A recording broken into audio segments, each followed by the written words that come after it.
Ready to go. Which one? Okay, everyone. All right. This is Mayor Jay Wagner. For those who are listening remotely, this is the September 21st meeting of the High Point City Council. Sorry for the delay getting this going. Special meeting prior to this meeting that ran over a little bit. So I appreciate your patience if you are listening online. At this time, I would like to call the roll for everyone who is, to let everyone know who is present or not here. In the room, we have Councilman Johnson, Councilwoman Peters, Councilman Moore. I'm present in the room. The Mayor Pro Tem, Chris Williams, is here. Councilman Hudson, Councilman Jefferson are here at City Hall. Councilman Holmes, are you with us remotely? I am. Councilman Jones, are you with us remotely? I am. And both Councilman Holmes and Councilman Jones are attending remotely. First item on the agenda then is we would like to pause. I'd ask everyone to stand for a moment of silent prayer, followed by the Pledge of Allegiance to the flag.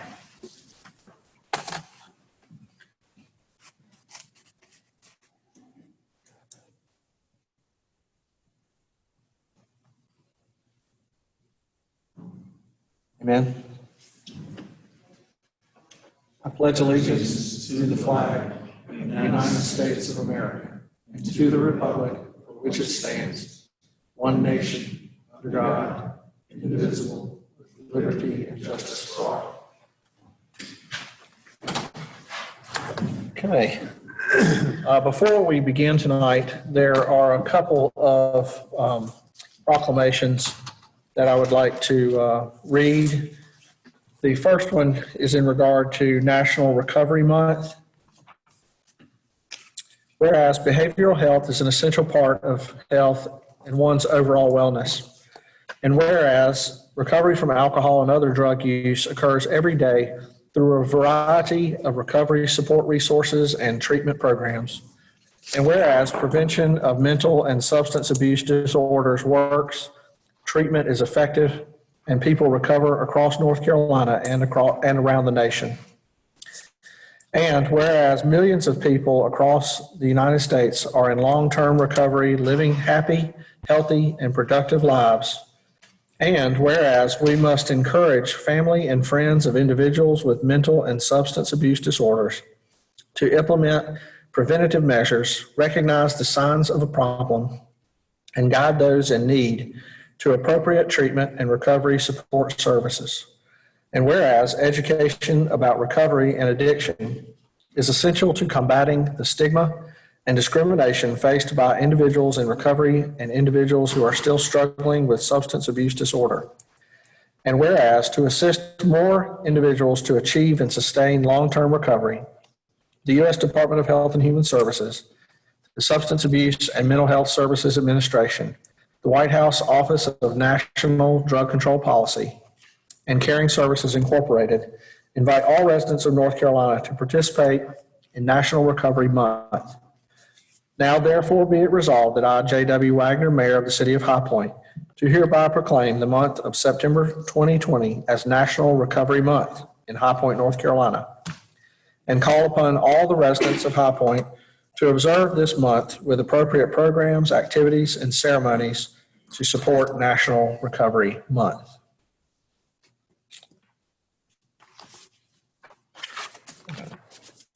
The next proclamation is a proclamation for our exceptional educators here in the city of High Point.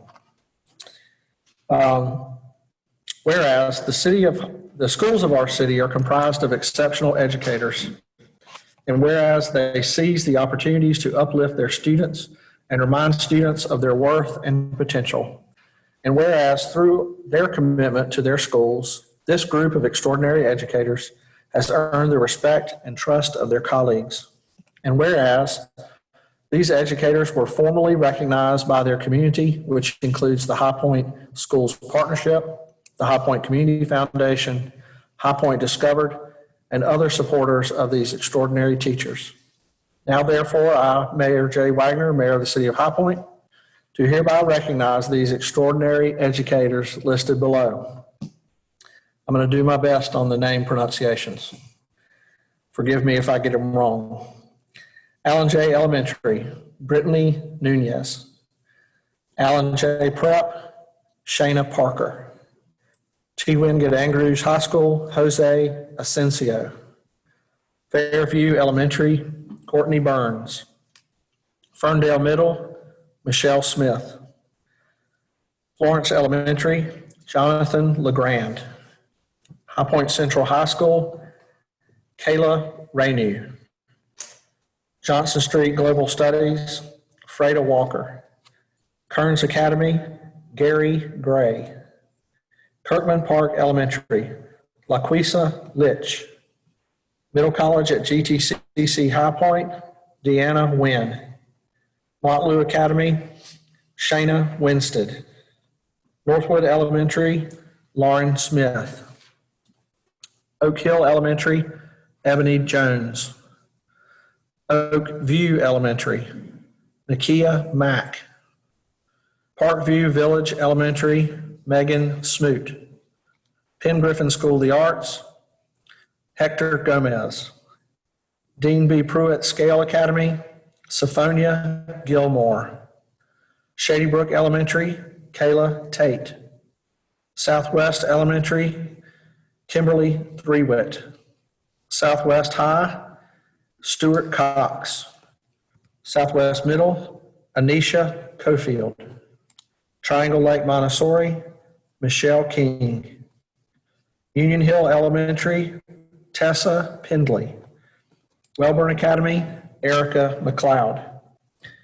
We celebrate these educators in the city of High Point and call upon the community to join with me in personally expressing appreciation to our extraordinary educators for a job well done. Okay. Mayor, I'd just like to say, this is Councilman Moore. If any of the teachers are looking out there, are listening out there, we wish you could have been here to be recognized, because in years past, they've always been invited. So we appreciate all you do.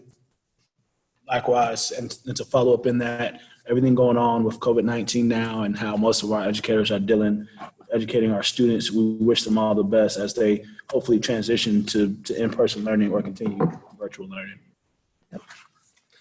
We have a lot of great teachers in our city. We always need to support them. Okay. It's time for our strategic plan update. I don't know if, does community development you have any update? You don't have any update? Okay. Yeah, I guess if we have some, Lori will tell us as she comes up later. Do you want to speak now to that? I can. Okay, go ahead. I have it.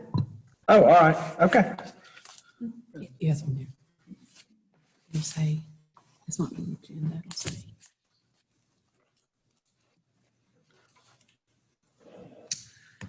Yes. Oh, no. Okay.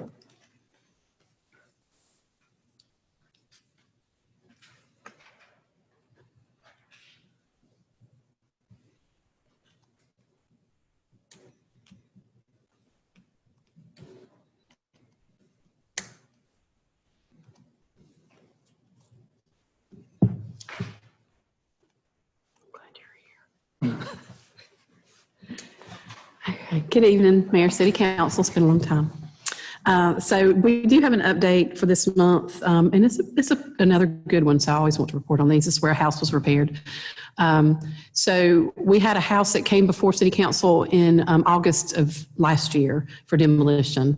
The owner had done a few things, said they were going to get permits, said they were going to repair it, which they did get permits, but they never started repairs. So you all passed an ordinance for demolition in August of 2019, which they then, so this is what the house looked like when it was brought to you all from the outside. And of course, needing y'all passed an ordinance for demolition.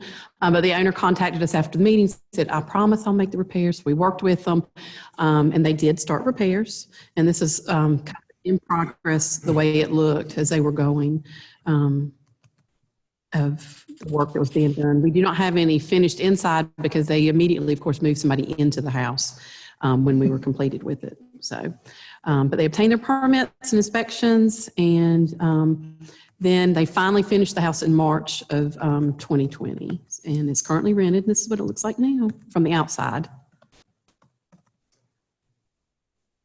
So that's it. Excellent. Thank you, Lori. One thing I noticed, Mr. Manager, is that I got on the website the other day, and I noticed that the section of the website that has the strategic plan on it does not have the updates that we did earlier this year. So I just asked that we make sure we get those on there. It was still the strategic plan from 5 years ago. So. All right, next on the agenda is the public comment period. I've been notified by the clerk that we did not receive any public comments since the last public comment period. If you have public comments, since folks are not allowed to attend the meeting in person, you can call the city at 336-883-3522 and either give us your public comment, or you can leave a message. You can email written comments to publiccomment@highpointnc.gov. You can also drop off written comments in the utility payment drop boxes on both sides of the City Hall, on both Green Drive and Commerce Avenue parking lots. And we're more than happy to receive your comments. So if you have those, you can do it by one of those three methods, and they'll be distributed to everyone on council and entered into the record by our clerk as public comments. Next on the agenda is the Finance Committee items, and for that portion of the meeting, I will turn it over to Councilman Britt Moore, who's the chair of the Finance Committee. Thank you, Mayor Wagner. I have been notified from the attorney that item 2020-351, we are going to table it for now, No, sir, but if you would pull it from the consent agenda. and then just address it individually. Yes, it requires a vote on it for a resolution. Okay, thank you for that advice. So please be advised that item 2020-351, we will do that as a separate item.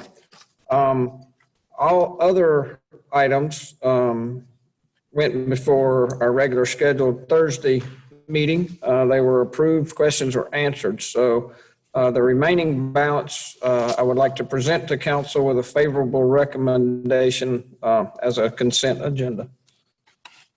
So there's a motion to approve the consent agenda items less item 2020-351. Is there a second?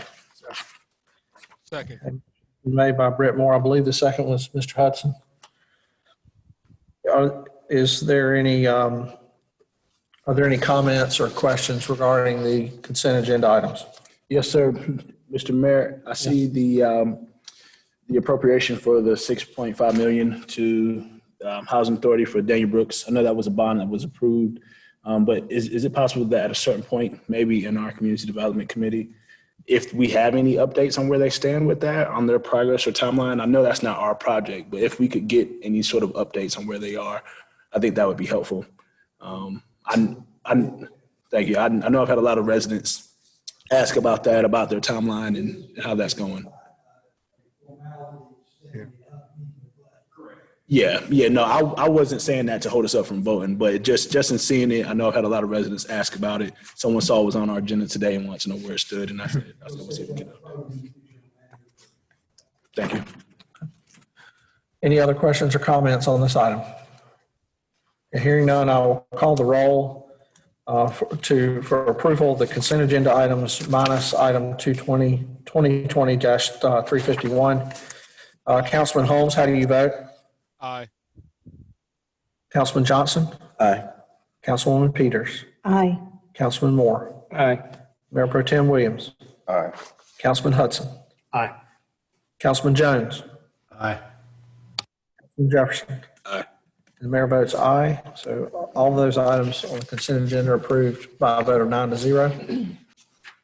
Okay, so this is Councilman Moore. We're going to take item 2020-351 under our regular items, and that is concerning a contract with Easy Go Golf Carts for our Parks and Recreation Department.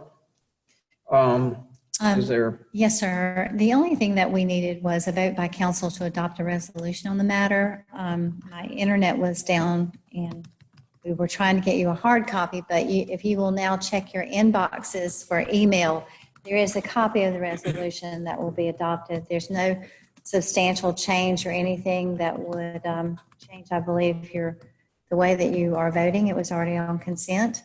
It's just a matter of procedure.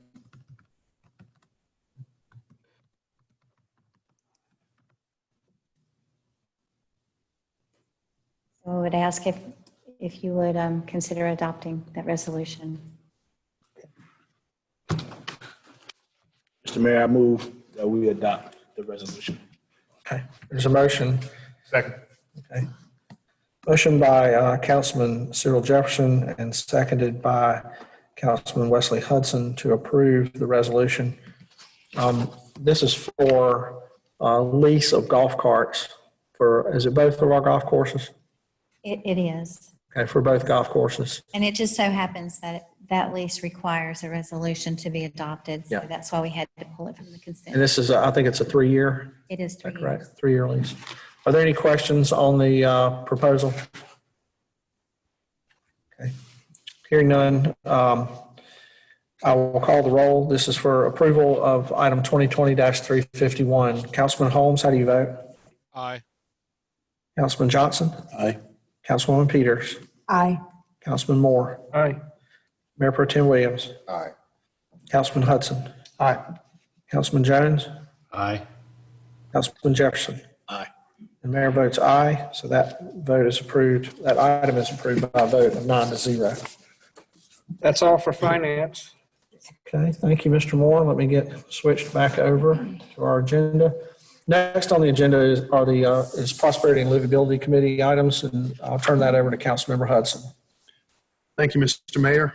At council retreat this year, the city council adopted a short-term goal to form or to create and implement a marketing and branding campaign.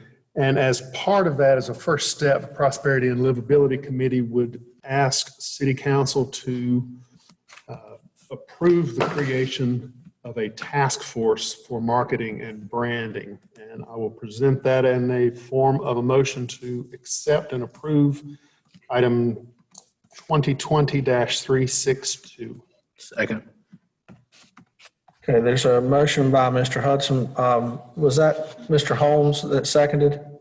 It was Jefferson. Oh, okay. Cyril Jefferson with the second. Okay, sounded like it came out of the speakers up there. Are there any other questions? Are there any questions on? No, this is Councilman Holmes. I would just like to formally recognize Councilwoman Peters. She expressed her desire to be part of the task force.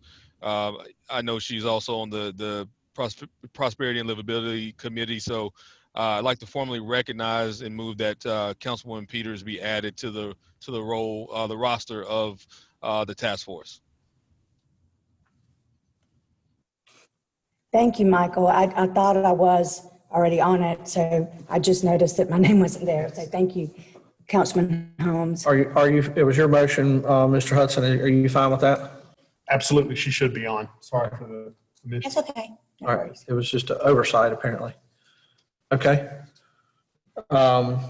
Any other questions or comments? Hearing none, I'll call the roll on this item.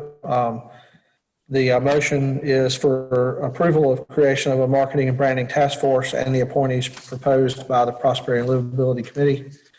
Councilman Holmes, how do you vote? Aye. Councilman Johnson? Aye. Councilwoman Peters? Aye.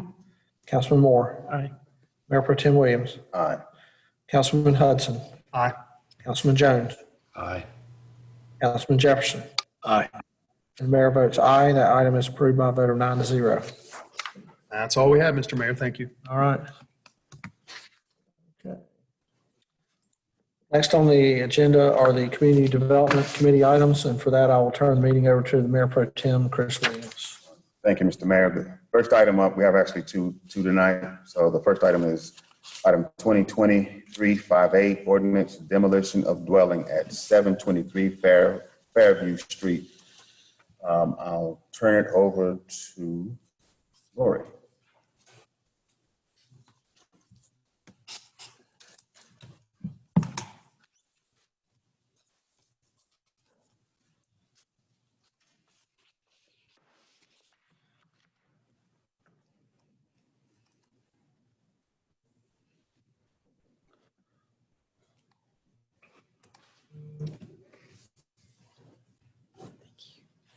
Good evening again, Mayor City Council.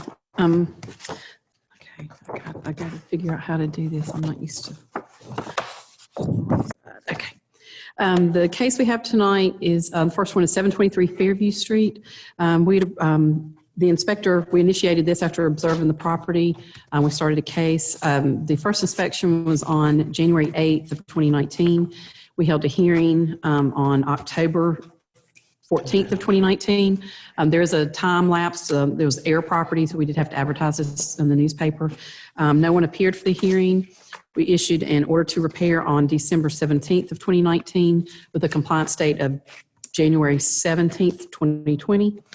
And this is what the house looked like before all the growth. I just wanted to show y'all. This was a previous picture we had. So, but the other showed what it looked like. And these are some previous pictures when we were able to get into the house as well. They are delinquent in property taxes 2007 through 2019 in the amount of $13,158.36. Thank you, Lori. Is there any questions for staff? Lori, this is the property you said, you called it an air property. So it's obviously, are any of the heirs local? Have they responded or they? No one has responded. We've sent mail to that property. We've advertised it in the paper. No one's called, said anything. And was this the first call we had on this property or recognition of it in 2019? Yes, because the inspector initiated the case after observing the property and the condition and started it. And there is a trustee and a beneficiary on the property as well. So they were all sent notice. And those were, No one's responded. All right, any other questions? All right, I guess this would be where we would open up the opportunity for someone to speak. Madam Clerk, have we received any comments or information on this from anyone? In that case, I will make the motion to pass item 2020-358, ordinance demolition of dwelling 723 Fairview Street. There's a motion to approve the ordinance to demolish. Is there a second? Second. I'm going with Tyrone Johnson on that one. All right. It's a second. Is there any discussion on this item? Okay, hearing none. Councilman Holmes, how do you vote? Aye. Councilman Johnson? Aye. Councilwoman Peters? Aye. Councilman Moore? Aye. Mayor Pro Tem Williams? Aye. Councilman Hudson? Aye. Councilman Jones? Aye. Councilman Jefferson? Mayor votes aye. That item is approved by a vote of 9-0. All right, next item is 2020-359, ordinance demolition of dwelling 1207 Green Drive. And I'll turn it over to Lori again. And this property is also air property. The inspector observed this as unsecured and made an inspection. We originally inspected this one on October 2nd of 2019. We advertised this in the paper as well to reach, as to gain service in accordance with general statute. We held a hearing on October 16th of 2019. No one appeared for it. We issued an order to repair or demolish on October 18th of 2019, the compliance date of November 18th of 2019. This property is, just so you know, is in active foreclosure with Guilford County Tax Department. They are delinquent in property taxes as well, $6,276.39, which covers 2013 through 2019. Thank you, Laura. Is there any questions for staff on this item? Once again, Madam Clerk, I'll ask if we received any information on this item for or against this demolition order. Thank you. So in that case, I'll move to approve item 2020-359 ordinance demolition of dwelling 1207 Green Drive. Second. There's a motion for approval and seconded by Councilwoman Monica Peters. Is there any discussion on this item? I just want to thank Lori and staff. I know that we've not been able to put some demolitions on the agenda for a while because of COVID, but it's good to see them back on so that we can clean up our city. So thank you for your We diligence. have more. Anyone else? Okay. Hearing no one else, Councilman Holmes, how do you vote on the motion to approve the ordinance? Aye. Councilman Johnson? Aye. Councilwoman Peters? Aye. Councilman Moore? Aye. Mayor Pro Tem Williams? Aye. Councilman Hudson? Aye. Councilman Jones? Aye. Councilman Jefferson? And Mayor votes aye. That item is approved by a vote of 9-0. Thank you, Mayor. That's all I have. Okay. Next will be the planning and development items. I'll be handling those. First item is case number 2020-316, George Pitts and Layla Pitts, annexation case 20-05. I believe we're going to hear from Herb Shannon. Herb Shannon, Senior Planner, the Planning and Development Department. As you may recall, the City Council reviewed this item at your August 17th council meeting, and staff provided a summary of the annexation and rezoning, and the applicant requested continuance to today's meeting. I just received an email from the applicant today that they are requesting an additional continuance to your November 2nd City Council meeting as they require additional time to complete their due diligence. And I believe this is also the next item as well is the. Yes, this is for zoning. annexation case 20-05 and zoning map amendment 20-13. Okay. I'll make the motion to go ahead and grant this request to continue to November 2nd, 2020. Second. Okay, there's a motion. I made the motion and it was seconded by Mayor Pro Tem Chris Williams. And this is to continue. Sorry, I'm making notes as I go. To the November 2nd meeting. Is there any discussion? Are you combining the two? No, I'll have to split them. Okay. This is just on the annexation case. Okay. Or do I have to split them, Herb, or the attorney, do you think? Okay. Okay. Well, then my motion applies to both the annexation and the zoning case as well. Is there any discussion? Okay, hearing none. Councilman Holmes, how do you vote? Aye. Councilman Johnson? Aye. Councilwoman Peters? Aye. Councilman Moore? Aye. Mayor Pro Tem Williams? Aye. Councilman Hudson? Aye. Councilman Jones? Aye. Councilman Jefferson? Aye. Mayor votes aye. So the first two items, the zoning map amendment and the annexation and the accompanying zoning map amendment are continued to the November 2nd meeting.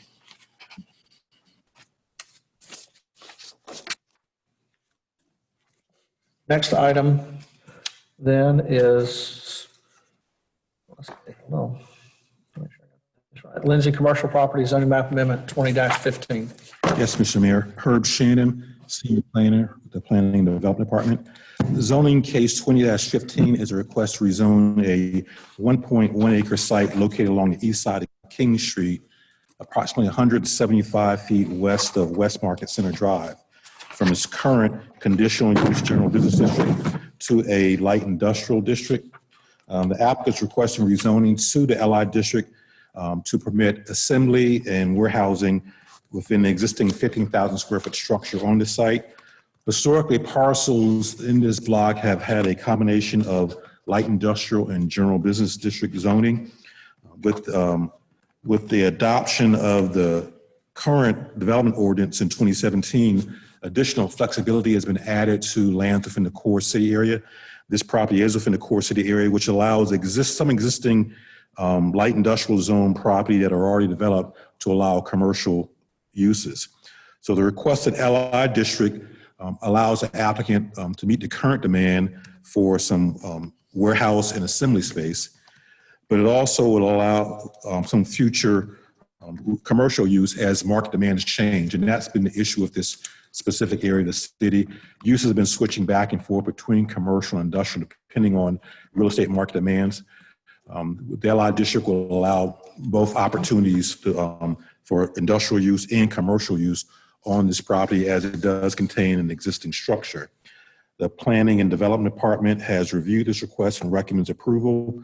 This site is unique as it's in a transitional area. It's just behind an existing commercial use along the South Main Street commercial corridor, but just a little bit east of the various industrial use across the railroad track. So it kind of sits in that little no man's land as a transitional area. The request to rezone to the LI district is supported by Objective 9 of the Land Use Plan, which speaks to where feasible and appropriate, provide a transitional land use between more and less intense use. And this is a perfect example of that type of situation. The staff has noted in the staff report that the request is consistent with adopted policy guidance because the zoning site is within a transitional area of the core city, west of commercial development along South Main Street, east of the railroad and more significant industrial development, which is supported by Objective 9 of the Land Use Plan. And the request is reasonable and in the public interest, as the requested LI district is the same district applied to abutting property to the south on King Street. The Planning and Zoning Commission reviewed this request at their August public hearing and recommended approval by a vote of 7-0. And as always, council must place in official record a statement of consistency with the city adopted plans when making its recommendation. There were no comments submitted on this request at the Planning and Zoning Commission meeting. That's a brief summary of this request. Are there any questions of staff at this time? Yeah, I've got a question. So this is in Ward 3, and I'm glad you kind of brought up that term, no man's land, because actually, like down around Kendall and a lot of those neighborhoods, I've heard that from the people that live there, that they don't feel like they kind of fit. And it would be nice to see with planning and stuff, if there's some way that we can make them feel like they're not in a part of no man's land, that they are in High Point and we value them as taxpayers. And I also want to make sure that, changing this to light industrial, I just want to make sure that our zoning department really recognizes people wanting to have businesses here in High Point, and for us to always try to encourage and make it as easy as possible with them understanding what they can have, what kind of signage they can have, and just make sure that we're real customer service friendly to people that want to have businesses. So thank you, Herb. Thank you, Ms. Shannon. I believe the applicant, Mark Lindsay, is on. Are we going to activate his mic, maybe? Whoop. Oh, Mark. Maybe he just activated his own mic. I don't know. Yeah, I can do that. Thanks, Mayor Wagner. Yeah, I'm here. I'm just listening to the comments. I know you got a long agenda, so I'm not going to stay here long. So I just appreciate the consideration of this, because we've had 3 different people come wanting the property, and all of them needed LI zoning and could not take it because of the current zoning. So there is desire for companies to be there, but they haven't been able to. Thank you. Once it's passes, you got 1 week to get them there. Yeah. What, a whole week? Oh wow! I was thinking they were going to say 5 days, but I'll take this. I'll take the extra 2. Anyone have any questions for the applicant? Okay, hearing none. Did we receive, Madam Clerk, did we receive any public hearing item comments on this item? Okay, all right. With that, then I will close the public hearing for this item, and I'll make a motion to approve and state that the proposal is consistent with the city's adopted plans and that it is reasonable and in the public interest for the reasons stated in the staff report. Is there a second? Thank you. Seconded by Councilman Moore.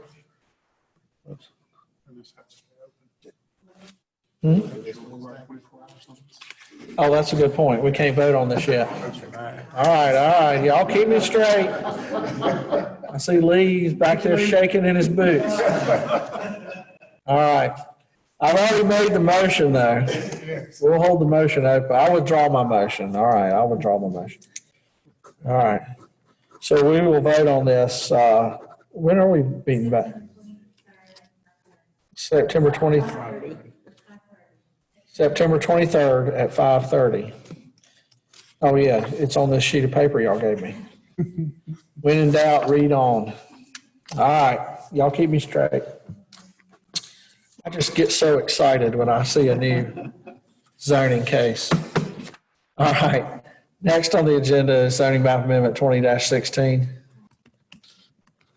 Other than writing it down and handing it to me, y'all could have done a lot more. Make sure I didn't screw that up. Okay, Mr. Shannon, go ahead. Herb Shannon, Senior Planning. Your next item is zoning map amendment 20-16. And this is part of the comprehensive zoning map amendment project that the city is working on. This is a multi-year project where the Planning and Development Department is reviewing and evaluating zoning of lands throughout the city, identifying areas where zoning is out of sync with or inconsistent with current land use policies, and removing or proposing to remove improper or obsolete zoning and proposing appropriate changes. This next batch is still part of round 3, which City Council initiated in October 2019. And we're looking at 389 properties, approximately 124 acres in 4 specific areas of the city. This is a, kind of an overview of the 4 areas that we're gonna provide you a highlight with this evening. The request is to rezone these various residential developments and remove outdated, obsolete zoning. These developments were rezoned between 1984 and 2003 under the former development ordinance, which was replaced in 2017.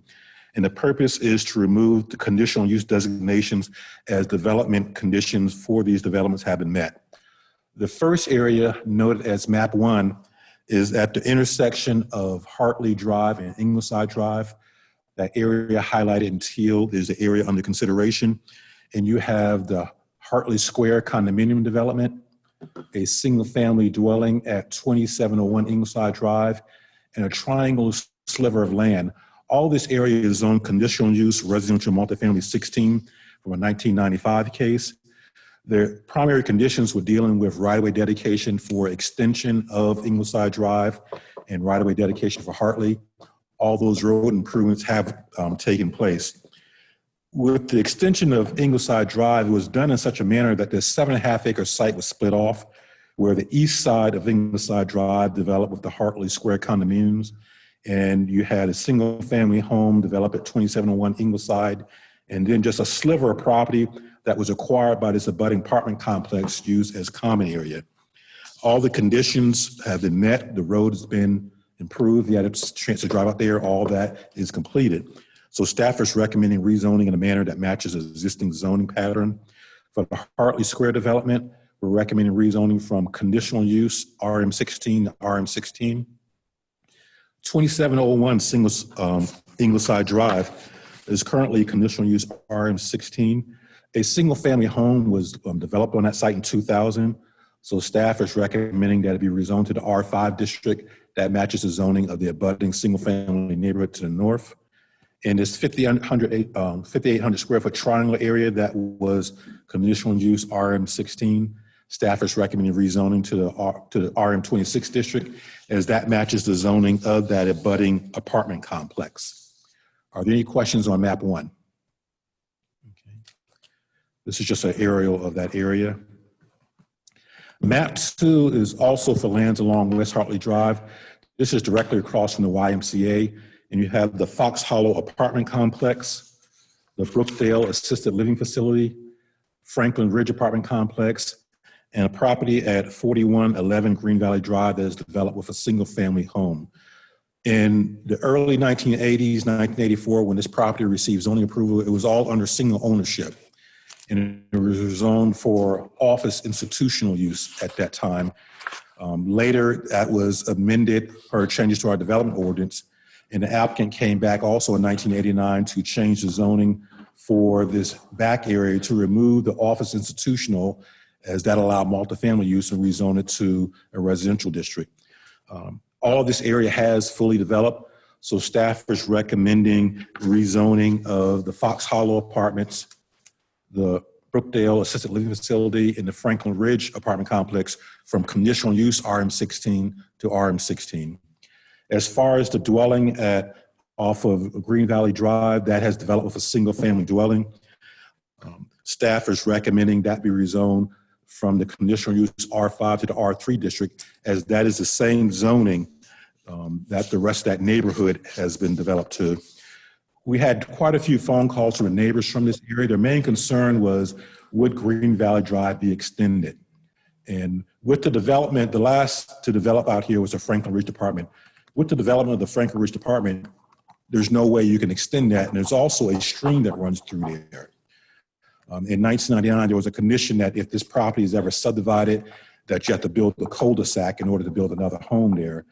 Well, with the environmental features, and now that the Franklin Ridge Apartments have been developed, that proposal or any possible extension of that roadway is not going to happen. So we're just recommending remove those conditions and give that home the same zoning as the rest of that neighborhood. And once staff explained that to the neighbors, they were comfortable with that, and they were glad to see that staff was giving it the same zoning as their neighborhood. Are there any questions on map 2? Next is the Westchester Key apartment complex at the intersection of Westchester Drive and West Lexington Avenue.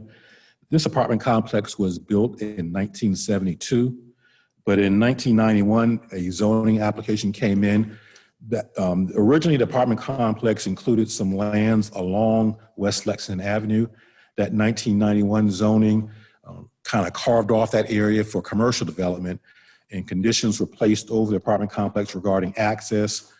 Well, they've met those requirements. The site's fully developed, and staff is recommending rezoning that from conditional use RM26 to the RM26 district.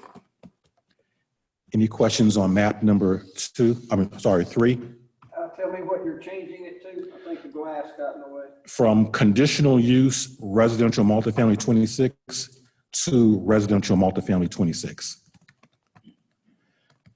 And the last item, there are 4 developments. The Copper Mill Village apartment complex. This is south of the intersection of East Chester and Hickswood. It's off of Hickswood Drive. The Castle Pines at Hickswood Townhome Development off of Penny Road. The Eagle Glen Development off of Penny Road. And the Greenside Townhome Development off of Penny Road. As far as the Copper Mill development, this is a blow up of that area. They've met all their zoning conditions regarding access, putting in turn lanes. We did receive several calls from the property owners to the south. They just wanted to make sure there would be no development to the south of the property near them. There is a stream, you can kind of see that line on the map, that runs along the southern part of this property with associated floodplains that would restrict any type of development. As far as the Castle Pines at Hickswood, the main condition was the extension of Wood Park Drive. Prior to this development, Wood Park Drive stopped right here. They met that condition for extending and connecting in for street connectivity. And we're proposing to rezone that from the conditional use RM16 district to RM16.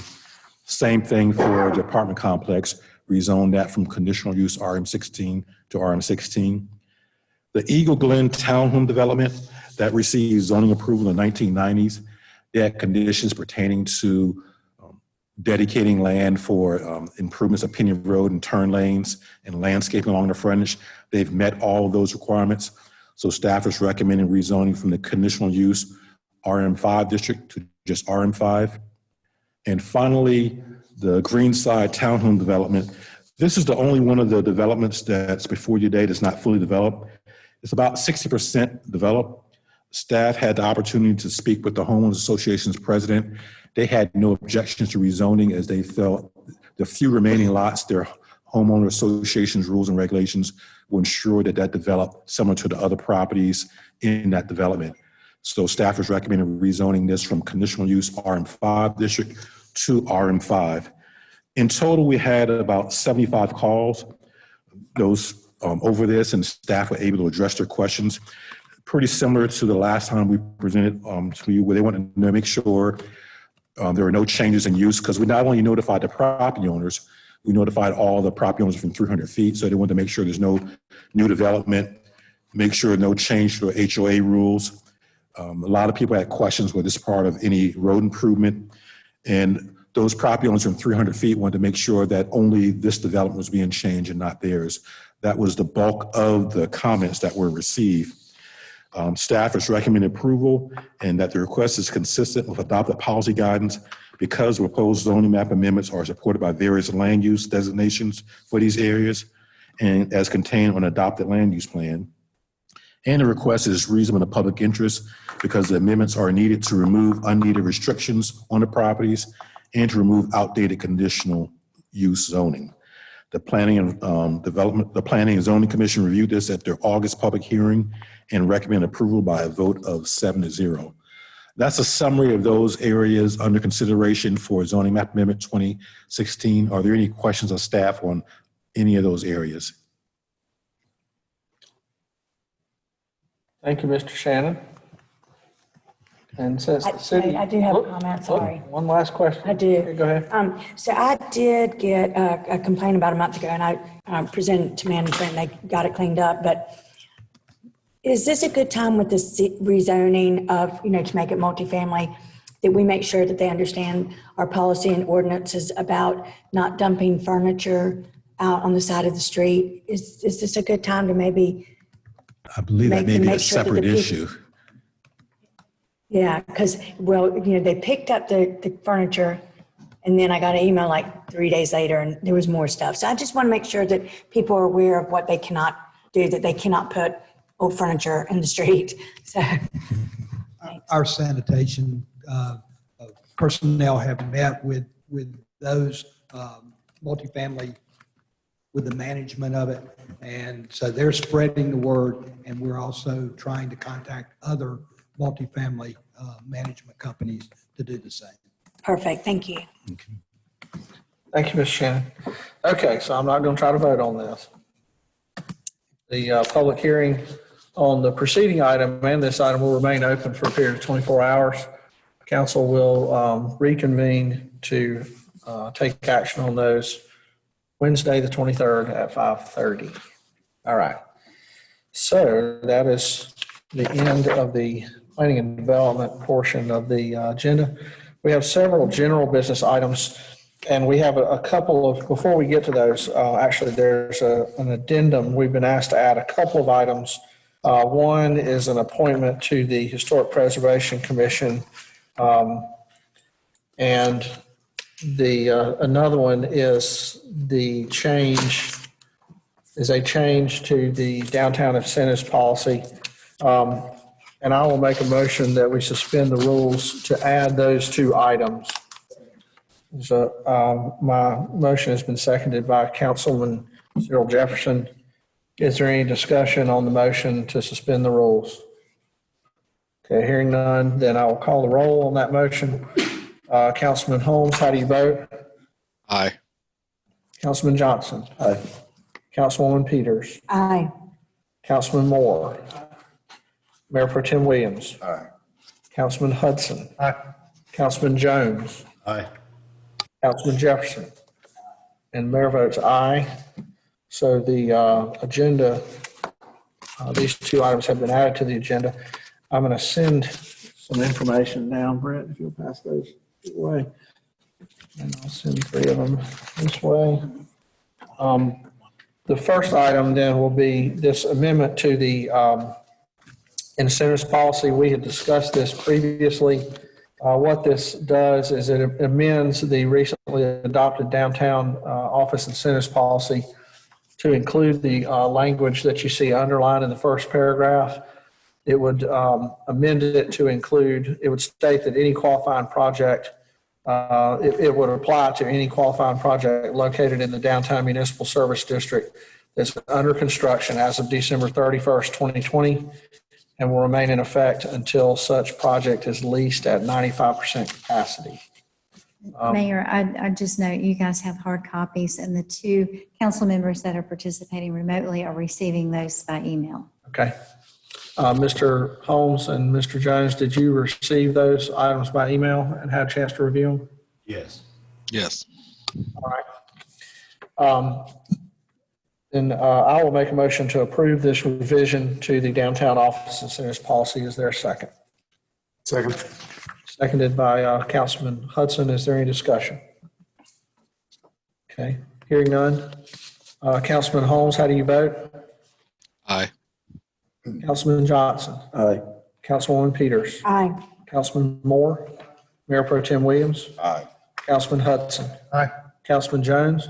Aye. Councilman Jefferson? The mayor votes aye, so that item is approved by a vote of 9-0.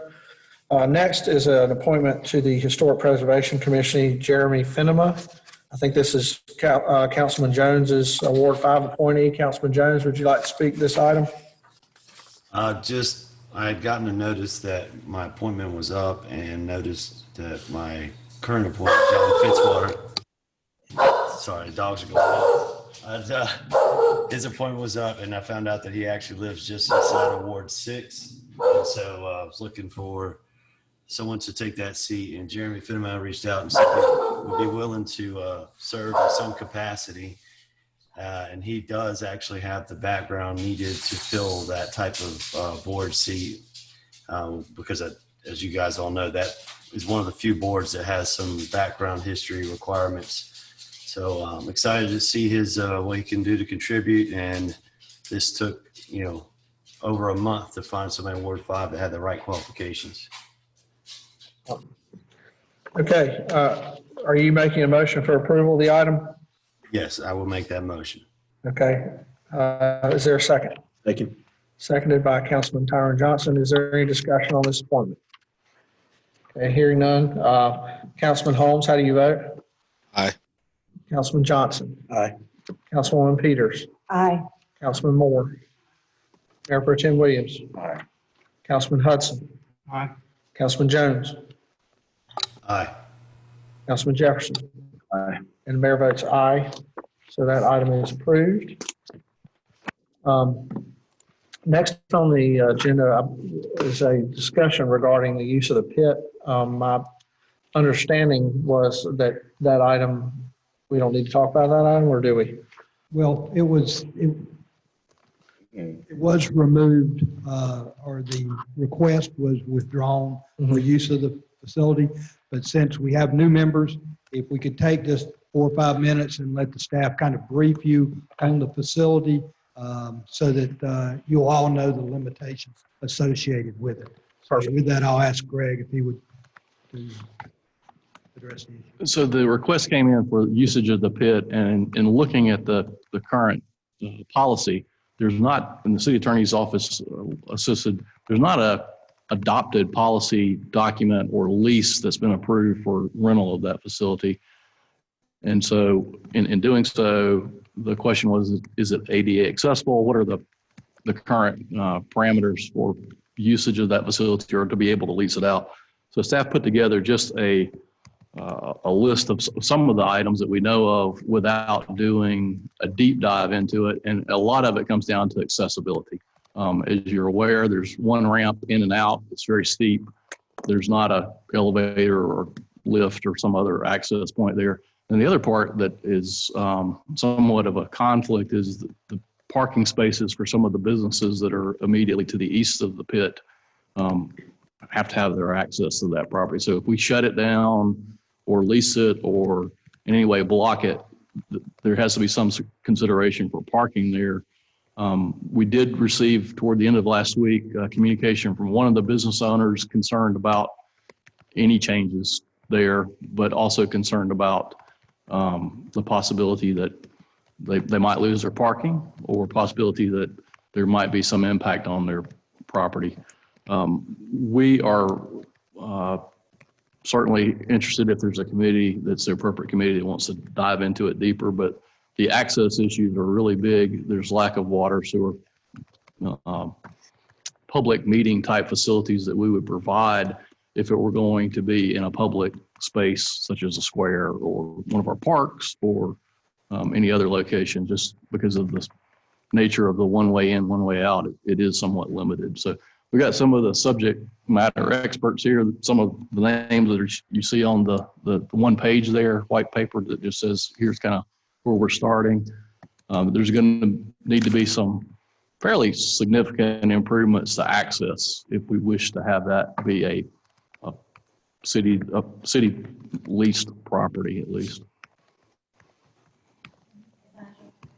If I may add to that, along with the ingress, egress issues, there are multiple issues with property interest of other parties all in that area.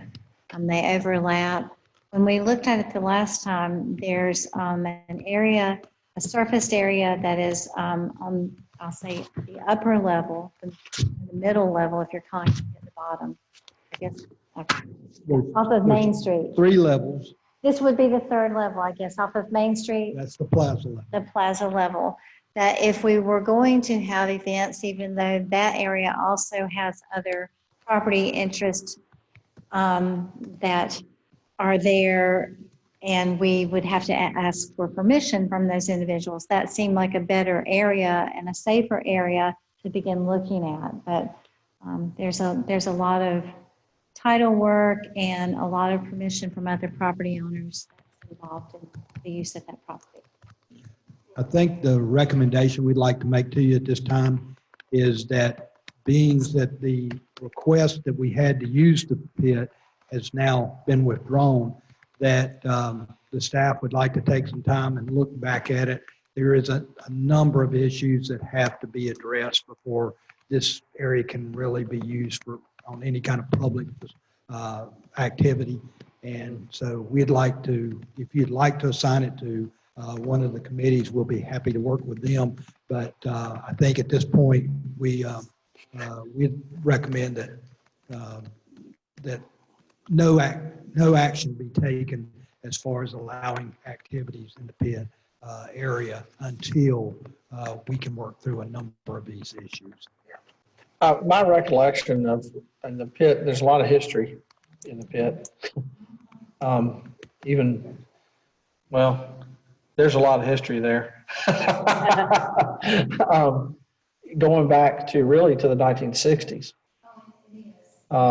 When it is the remnants of a failed downtown revitalization project, an attempt to essentially create a downtown shopping mall.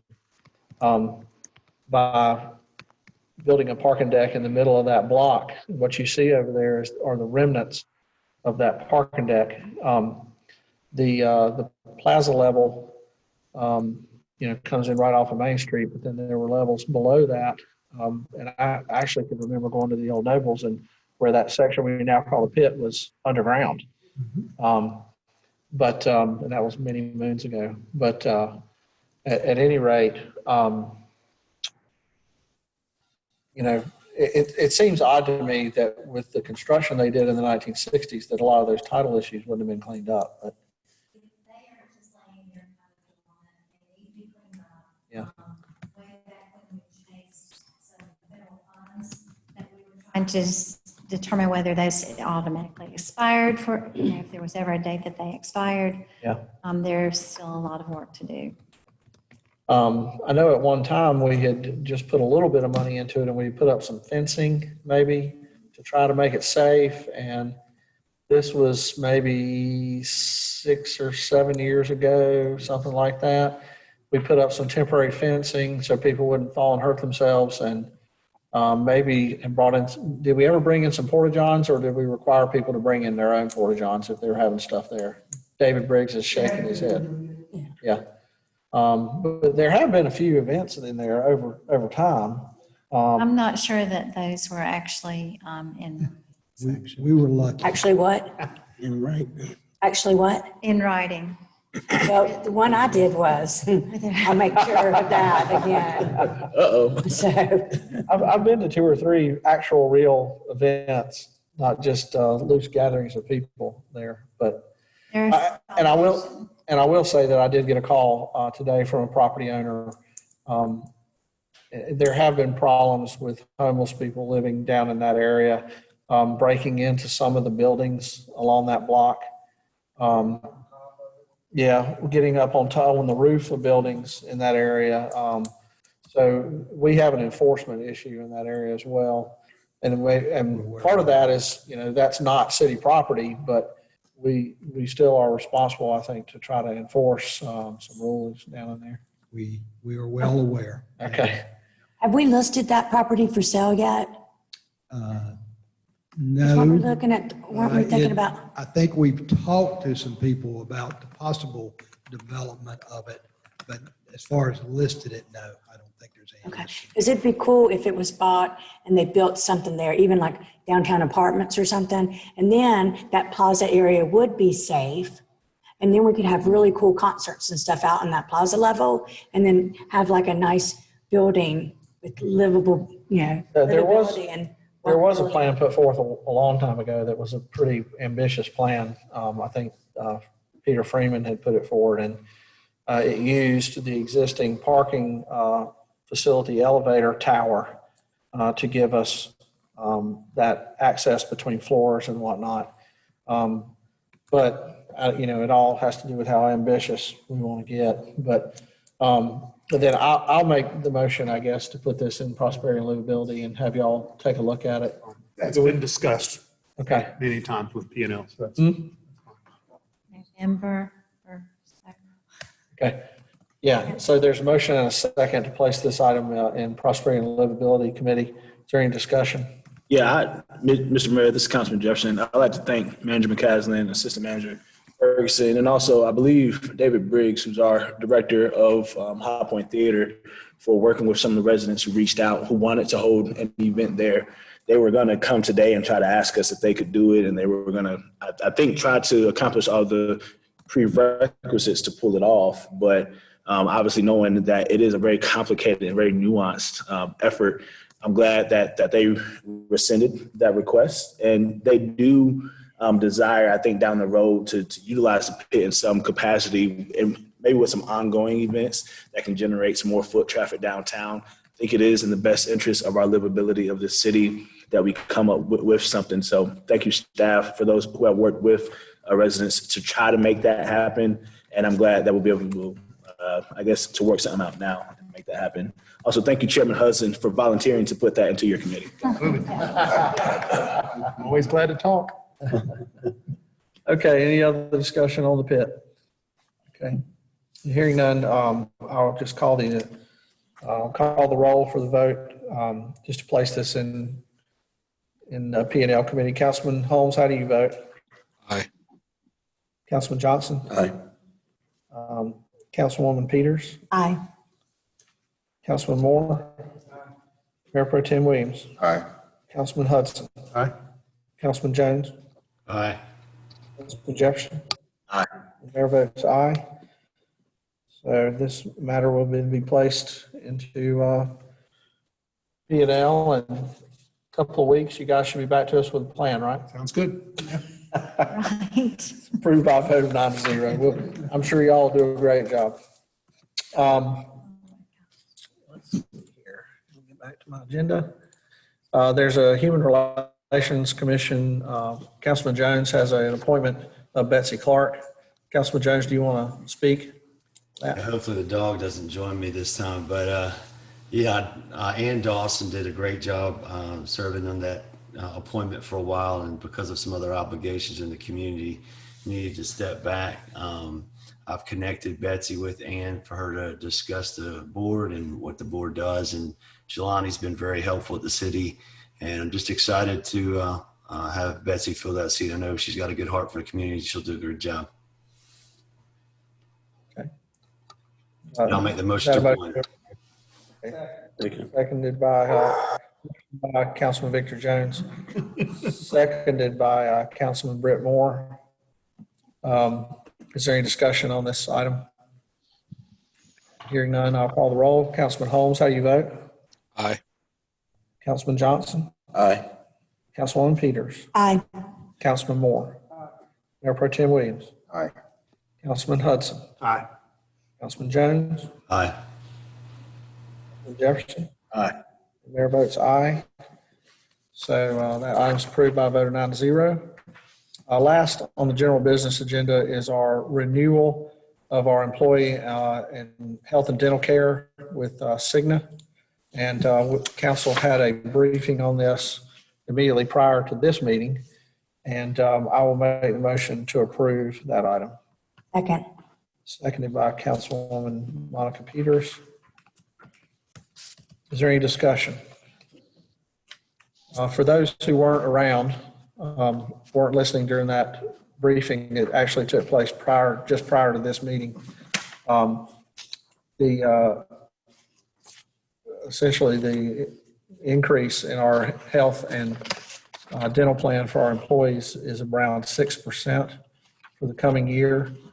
That translate roughly to about $1 million of additional expenditure in the upcoming budget. So we feel comfortable that we have the money for that. We have the money currently in this budget for the expenditures, probably have to make an adjustment in next year's budget. That's right. Yeah, this renewal never coincides with the fiscal year, so we have to kind of have to guesstimate in our budget what's coming, and then pay the rest of it in next year's budget. So that's usually the way that works. At any rate, anyone have any questions on this item? Okay, hearing none, then I'll call the roll. Councilman Holmes, how do you vote? Aye. Councilwoman Johnson? Aye. Councilwoman Peters? Aye. Councilman Moore? Mayor Pro Tem Williams? Aye. Councilman Hudson? Aye. Councilman Jones? Aye. Councilman Jefferson? Aye. Mayor votes aye, so that item is approved by a vote of 9-0. We have some minutes to be approved. Is there a motion? So moved. Motion by the Mayor Pro Tem, Chris Williams. Is there a second? Second. Seconded by Cyril Jefferson. Any changes to the minutes? Any comments? Okay, hearing none. Councilman Holmes, how do you vote? Aye. Councilman Johnson? Aye. Councilwoman Peters? Aye. Councilman Moore? Mayor Pro Tem Williams? Aye. Councilman Hudson? Aye. Councilman Jones? Aye. Councilman Jefferson? Aye. Okay, Mayor votes aye. That minutes are approved by a vote of 9-0. Motion to adjourn. Well, I think we're not going to adjourn, aren't we? Just going to keep them. Just stay open and go into closed session, correct? We're going to. Okay, all right, well, that's fine. Then, all right, then I will accept the motion to adjourn. And by Councilman Cyril Jefferson, is there a second? Second. Second by Councilman Victor Jones, I believe, wasn't it? No. I tell you what, y'all got to keep me straight. All right. That second was by Councilman Tyrone Johnson. We are, and I'll just state, we are adjourning this meeting, but council had a special meeting prior to this one that we recessed. So immediately after this meeting, we will be going back into our recess special meeting for a hopefully a very short closed session. And then we should be announcing some action that was taken in that closed session for those who are listening, if you want to continue to listen. But this motion is to adjourn the regular meeting before we go back into the recessed special meeting. Councilman Holmes, how do you vote on adjourning the regular meeting? Aye. Councilman Johnson? Aye. Councilwoman Peters? Aye. Councilman Moore? Mayor Pro Tem Williams? Aye. Councilman Hudson? Aye. Councilman Jones? Councilman Jones? Aye. Councilman Jefferson? Aye. And Mayor votes aye. So the regular meeting is now adjourned. So we're now immediately back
I know you are. Mics are on. They are now.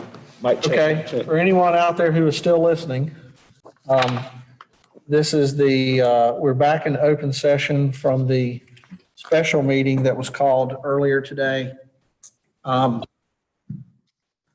We need to announce a couple of actions at but before I do that, yes, Councilman Holmes, are you with us? Yes.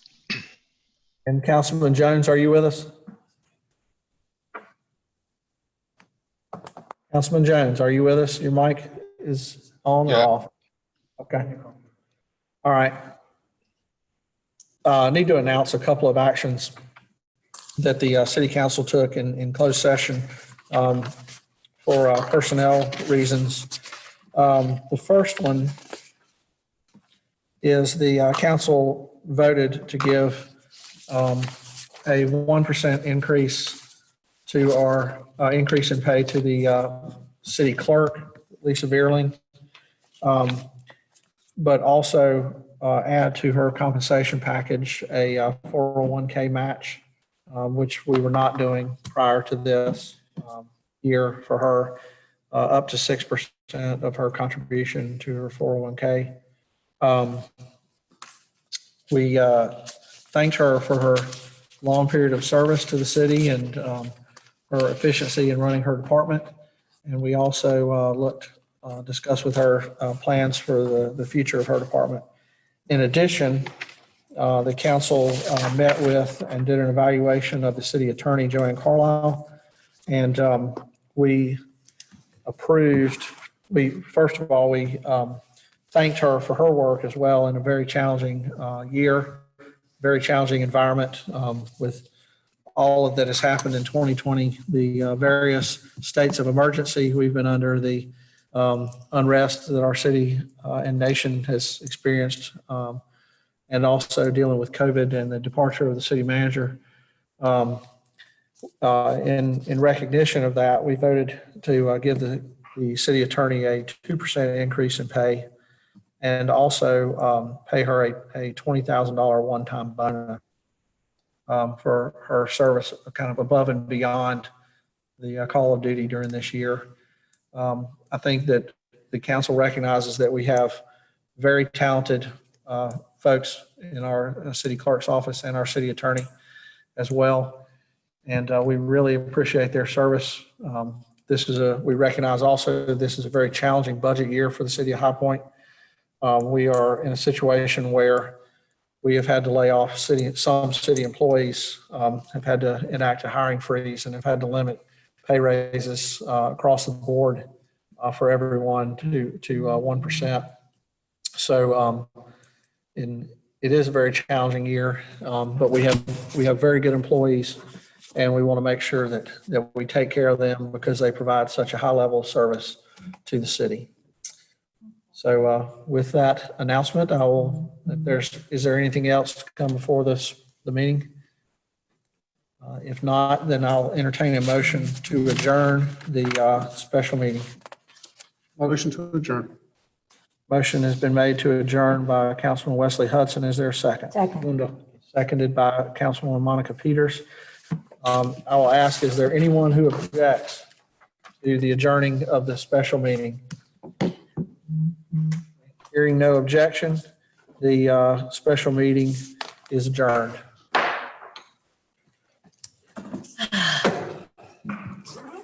5-hour meeting. Thank you guys so much. Thank y'all. Okay. Thank you. On my cheat sheet.